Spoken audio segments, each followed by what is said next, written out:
जो अपने लिए नहीं, आप लोगों के लिए, युवाओं के लिए, हमारे देश के बच्चों के लिए अपनी जान दांव पे लगा के पिछले 19 दिन से अनशन कर रहे हैं। आज उनका 19वां दिन है।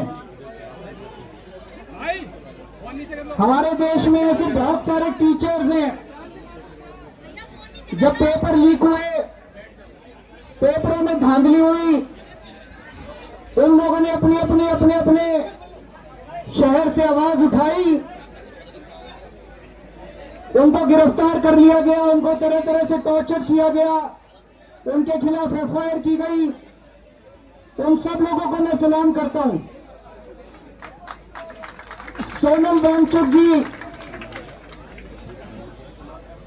एक बहुत बड़े एजुकेशनिस्ट हैं। लद्दाख के लिए, देश के लिए उन्होंने पहले भी कई बार अनशन किए हैं। जिस तरह से उन्होंने देश के लिए आज अपनी जान दांव पे लगाई हुई है, उन्हें मैं सलाम करता हूं। दोस्तों, जितने कॉम्पिटिटिव एग्जाम होते हैं, जब कॉम्पिटिटिव एग्जाम बच्चा देने जाता है, वो कोई एग्जाम नहीं होता, वो उसके लिए एक सपना होता है। वो एग्जामिनेशन हॉल में घुसता है, उसे एक विश्वास होता है कि मैं अपनी मेहनत और अपनी इंटेलिजेंस के बल पे अपना भविष्य बनाऊंगा। मैंने भी आईआईटी के पेपर दिए थे।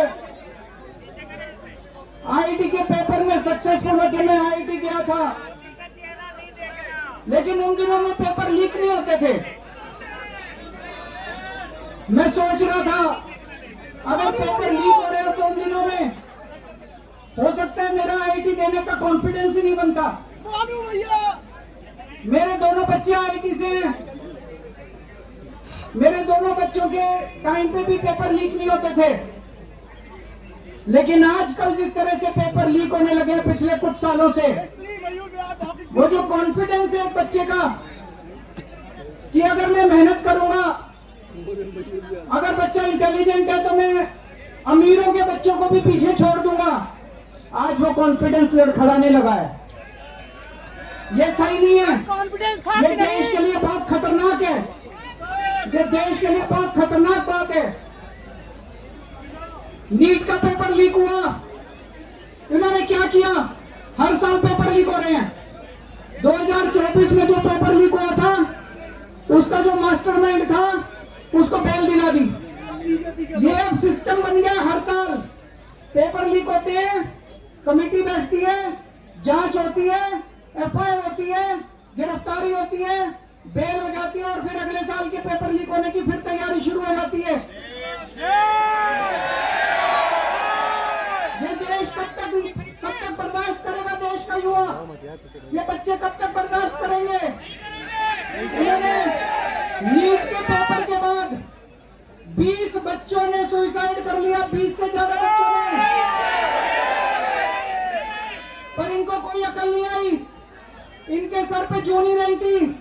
जितने बच्चे सुसाइड कर ले, वो बच्चे हमारे थे, हम लोगों के घर के बच्चे थे वो, लेकिन इन्होंने कुछ नहीं किया। सीबीएसई में पूरा इवैल्यूएशन सिस्टम गड़बड़ा गया। इन्होंने उस कंपनी के खिलाफ एफआईआर भी नहीं की। गिरफ्तार करने की दूर की बात है, उस कंपनी के खिलाफ एफआईआर भी नहीं की। इतने बड़े स्तर के ऊपर पूरे देश में आंदोलन चल रहा है, अभी भी इन्होंने कोई ऐसा सिस्टम चेंज नहीं किया कि अगली साल पेपर लीक नहीं होंगे, अगली साल पेपर फिर लीक होंगे, अगली साल बच्चे फिर मरेंगे, अगली साल हमारे बच्चे फिर आत्महत्या करेंगे। ये सिस्टम कब बदलेगा? इस सिस्टम को बदलना पड़ेगा।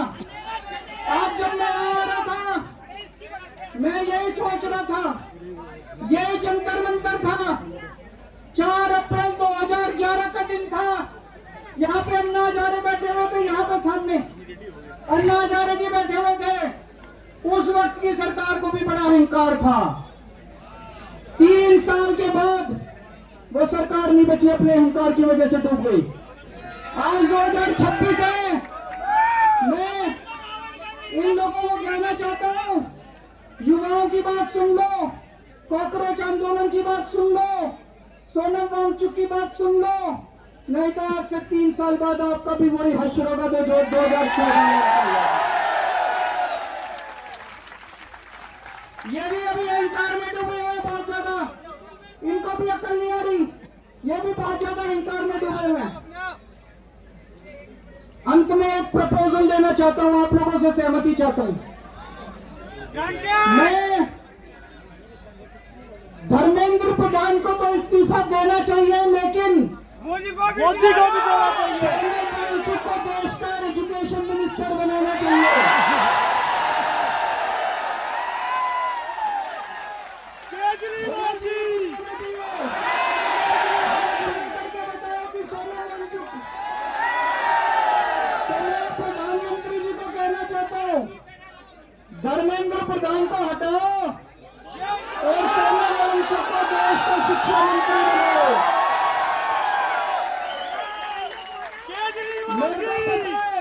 केजरीवाल जी प्रधानमंत्री जी सुनने वाले नहीं है, प्रधानमंत्री जी करेंगे नहीं है, क्यों नहीं करेंगे? उनको डर लगता है ये सोनम वांगचुक कोई क्रांतिकारी चीज ना कर दे। और दोस्तों, मैं आपसे पूछना चाहता हूं, आज जितनी शिक्षा व्यवस्था सड़ गई है, जितनी खराब हो गई है, उसमें हमें क्रांतिकारी कदम ही चाहिए। बिना क्रांति के शिक्षा व्यवस्था ठीक नहीं होने वाली। केजरीवाल जी जिंदाबाद। क्रांतिकारी शिक्षा मंत्री भी चाहिए और उसके क्रांतिकारी कदम भी चाहिए। दोस्तों, 20 तारीख को मैं सब लोगों से, देश के कोने कोने में जो लोग सुन रहे हैं, जो लोग सोशल मीडिया पे देखेंगे, जो लोग मीडिया के जरिए देखेंगे, सबको अपील करना चाहता हूं, ज्यादा से ज्यादा संख्या में यहाँ पे आइएगा और 20 तारीख के इस आंदोलन को, इनके कॉल को, पार्लियामेंट तक के जो यात्रा है उसको सफल बनाना है, ज्यादा से ज्यादा संख्या में आना है।